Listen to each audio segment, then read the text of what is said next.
Hello friends, Nandini किचनमध्ये तुमचे स्वागत आहे। आज आपण बनवूया मेथीचे पराठे। हिवाळ्याच्या सीझनमध्ये मेथीचे पराठे खायला खूप चांगले असतात, म्हणून आज आपण मेथीचे पराठ्याची रेसिपी बघूया। चला रेसिपी स्टार्ट करू। सर्वात आधी आपण एक मोठं भांडं घेऊया। त्याच्यात हे 3-4 पाण्याने धुतलेली मेथी आहे, बारीक कापून मी घेतली होती। आपण या भांड्यामध्ये टाकूया। मेथीला केव्हा आपण स्वच्छ धुवायची।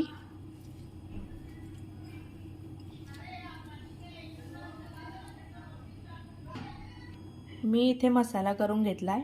4-5 हिरवी मिरची, 4-5 लसूणच्या पाकळ्या आणि थोडेसे अद्रक घेतले मी। याला जाडा मोठा आपण मिक्सरमध्ये काढून घ्यायचं। पराठ्यांमध्ये बारीक हिरवी मिरची घ्यायची, कारण त्याचा टेस्ट छान येतो। इथे 2 चमचे मी दही घेतली आहे, याच्यात ॲड करणार। 2-3 चमचे मी बेसन पीठ घेतले आहे।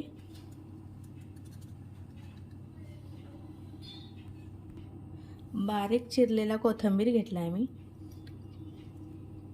कोथिंबीर टाकायचं, कारण कोथिंबीरमुळे छान टेस्ट येतो। 1 टेबलस्पून तीळ, अर्धे चमचे हळदी पावडर, अर्धा चमचा धनिया पावडर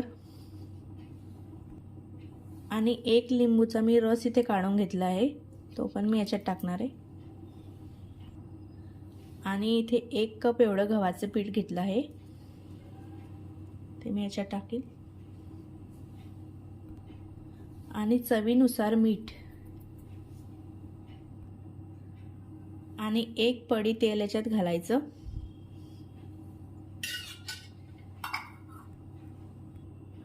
आधी याला बिना पाण्याने मळून घ्यायचं हाताने। जेवढं मळलं जाईल तेवढं मळायचं। असं वाटेल आपल्याला की याला पाण्याची गरज आहे, तर सगळ्यात शेवटी आपण थोडंसं पाणी घालू याच्यामध्ये। हे बघा, पीठ असं थोडं कोरडं राहिलंय, तर आपण थोडं थोडं पाणी ॲड करून याला मळून घ्यायचं। एकदम जास्त पाणी नाही टाकायचं, थोडं थोडं पाणी टाकायचं।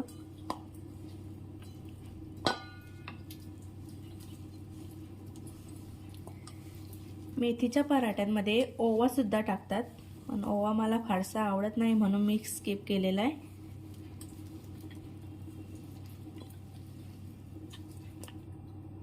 आपण याच्यात थोडंसं तेल टाकून याला मस्त मऊ करून घ्यायचं। जास्त पातळ आणि जास्त घट्ट पण याला मळायचं नाही।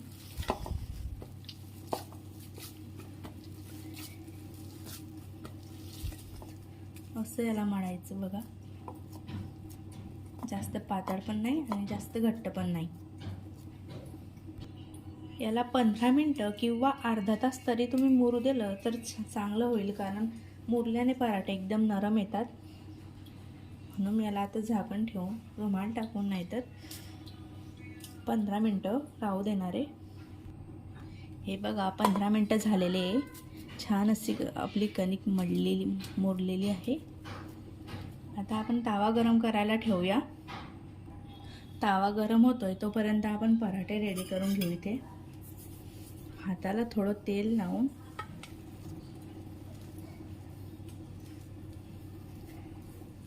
पोळी एवढा आपल्याला पराठा बनवायचा आहे। मीडियम साईजचा असा गोळा घेऊन आपण गव्हाच्या पिठामध्ये त्याला लोळून घेऊया।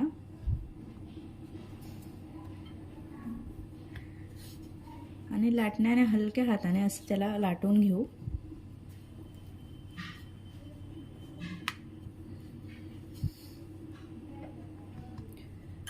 तो चांगला असा फुगायला हवा, म्हणून आपण त्याच्यामध्ये थोडं तेल घालून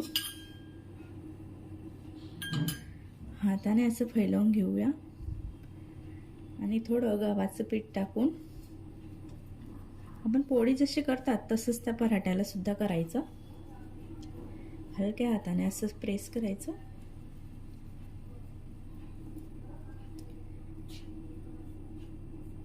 गव्हाच्या पिठामध्ये टाकून त्याला हलक्या हाताने पोळीसारखं लाटून घ्यायचं. जास्त जाड पण नाही आणि जास्त पतलं पण नाही करायचं. आपल्याला वाटते की ते चिपकते तिथे आपण थोडंसं पीठ टाकून घेऊ.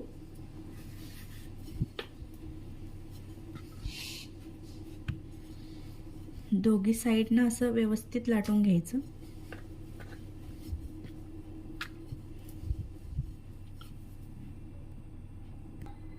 दोघी साईडने मस्त असं पतलं लाटून घ्यायचं. तवा आपला गरम झालेला आहे, त्याच्यावर आपण आता पराठे टाकून घेऊया.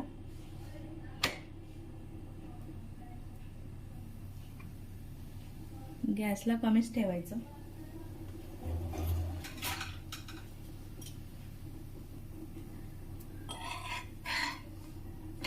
मीडियम आचवर असं दोघी साईडने मस्त कडक शेकून घ्यायचं त्याला. तुम्ही घी लावा, तेल लावा, काही पण लावू शकता, बटर लावा. मी इथे तेल लावणार आहे.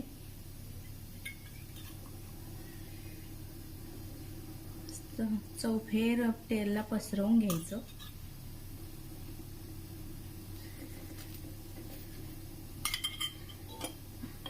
दोघं साईडने त्याला तेल लावायचं.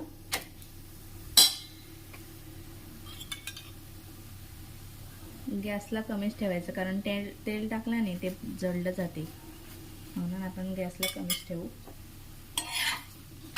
कडक असंच शेकायचं त्याला, कारण ते 4-5 दिवस असे चांगले राहतात. कडक शेकल्याने खराब होत नाही लवकर.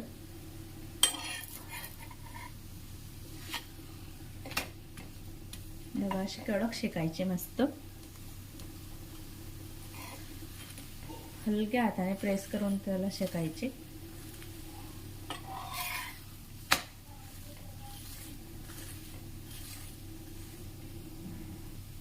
पराठा आपला रेडी झालेला आहे. अशा प्रकारे आपण सगळे पराठे लाटून घेऊन शेकून घेऊया.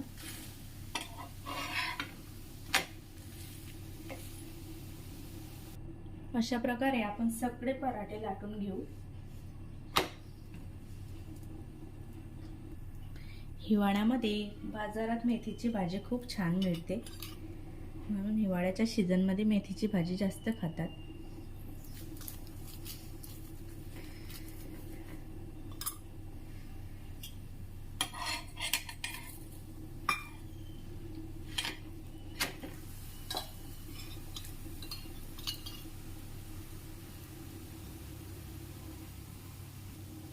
हे पराठे तुम्ही ट्रॅव्हलिंगमध्ये नेऊ शकतात, टिफिन बॉक्समध्ये नेऊ शकतात.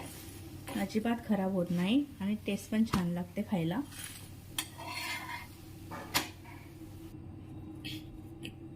तर सांगा कसा वाटला तुम्हाला माझा व्हिडिओ. तुम्ही हे रेसिपी घरी नक्की ट्राय करून बघा आणि कमेंट्समध्ये सांगा कसा वाटला तर. आणि हां, सबस्क्राईब करायला विसरू नका. चटणी, ठेचा आणि सॉस याच्यासोबत सुद्धा तुम्ही खाऊ शकतात. आणि तुम्हाला नुसते खायचे तर तुम्ही नुसते पण खाऊ शकतात.